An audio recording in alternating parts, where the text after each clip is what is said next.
Hello नमस्कार दोस्तों, मैं राजू शर्मा आपका दोस्त। आज की कहानी उसकी और मेरी है। आज फिर से याद आ गई यार उसकी। आज फिर से दिल दुखा गई। आज की कहानी उस पे ही है दोस्तों। तुम फिर से दिल दुखाने लगे हो, तुम फिर से याद आने लगे हो। चलिए सुनाते हैं दोस्तों उसकी और मेरी कहानी। तुम फिर से दिल दुखाने लगे हो, तुम फिर से याद आने लगे हो। ऐसी भी क्या बेरुखी है, जिंदगी होकर भी जिंदगी से दूर जाने लगे हो। रातों को नींद अब आती नहीं, अगर आ जाए तो ख्वाबों में तुम ख्वाब सुनाने लगे हो। कल से तुम मुझे बहुत याद आने लगे हो, तुम दिल से दिल दुखाने लगे हो। ऐसी भी क्या बात हुई जो फिर से बात न हुई।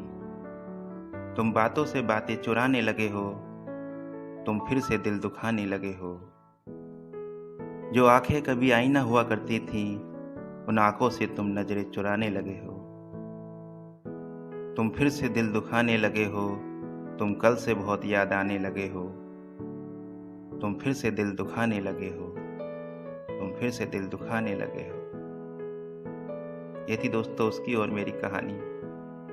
आज फिर उसकी याद आई थी, फिर दिल दुखा गई थी। आज उसी पे थी दोस्तों। अगर आपको अच्छी लगे तो कमेंट लाइक करके ज़रूर बताना और चैनल को सब्सक्राइब करना। हो सके तो दोस्तों के साथ ज़रूर शेयर करना उसकी और मेरी कहानी को। आज के लिए इतना ही दोस्तों। धन्यवाद।